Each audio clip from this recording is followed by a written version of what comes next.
Hello and welcome to your in-depth weekly horoscope for week commencing the 31st of October for the Sun or the Ascendant. I'm going to give you the broad strands to look out for, but please stay with me. I will then go through each of the zodiac signs from Aries through to Pisces to give them in forensic detail to you. Now this week begins with Mercury having moved into the sign of Scorpio, where it joins with the Sun and also Venus. So this adds to the depth of potential intrigue and intensity that this combination provides. Of course, Venus technically in detriment in the sign of Scorpio, but also we've got a quarter moon this week in the sign of Aquarius, which of course is very much about logic, and this energy in Scorpio very much more about deep feelings, where we're most invested, what we share with others, and also the potential for transformation.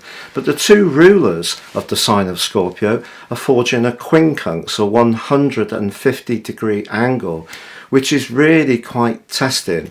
Pluto in the sign of Capricorn, very much to do with traditions, and Mars now in retrograde in the sign of Gemini to do with everyday communication.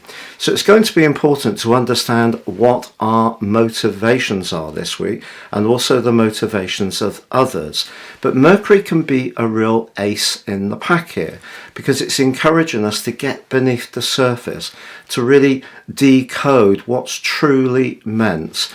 And that's going to prepare us ready for that absolutely potent total lunar eclipse, which starts the beginning of the week following this one. Now, before I go on to share each of the 12 zodiac signs, if you'd like to discover what year 2023 will hold for you personally, if you give me 3 pieces of personal birth data of time, date and place of birth, I can give you your forecast for next year, but you can get the rest of 2022 free. Plus in my special package, my roadmap, character analysis, will give you also stunning insights of some of the patterns that have repeated themselves in your life thus far, for good or bad, but help you to understand them much more intimately.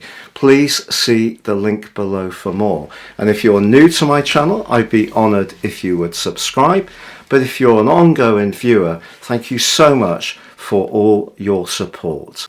So Sagittarius, your week commencing the 31st of October forecast sees your ruler Jupiter back in your 4th house. Very much to do with where you live, how you live there and whom with. Jupiter can be about knowledge, but in the sign of Pisces, which it governs, it's very much to do with the spiritual dimension. So how you feel about your family, and particularly folks at a distance, is probably going to be emphasized right through to the 20th of December when Jupiter moves back into the playful and outgoing 5th house of your situation. Now also Mars is slammed on the brakes in your sector of relating. Mars is about instant results. It's an impatient influence, but obviously it has a lot of motivation. So around relationships, things can seem to slow down a little bit. It continues to square up with Neptune through to the end of November, and that is a tricky influence. And of course, Neptune is in the same sector as Jupiter. So I feel that around some close relationships, there may be some situations which are not completely clear. The way forwards may seem a little confused. And with Mercury having arrived in your 12th house to join up with the Sun and Venus, this is generally an opportunity for reflection. But the quarter moon this week is in the sign of Aquarius, where of course Saturn is.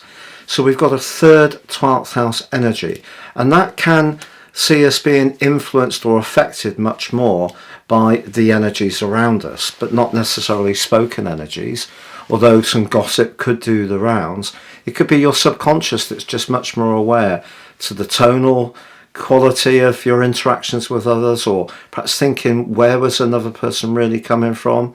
And because the Sun merges with Mercury towards the end of this week, if you can embrace the opportunity to step back a little bit, have a moment to pause, to take a breath.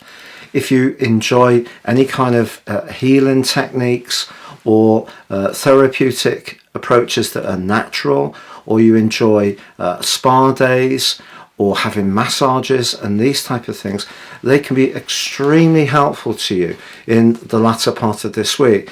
But the more sociable side of your nature may just need to be a little bit parked for the moment, because I feel your need is to understand some of your deeper situation and perhaps do some reflection, some meditation, some prayer, whatever it is that you can find that moment of peace and tranquility can be enormously healing to you at this time. But I think you will be reflecting a lot, and with Venus in the mix, it's inevitable, particularly with Mars in your 7th house of relating, now in retrograde, that it may be about relationships that you are doing the deepest amount of reflection around.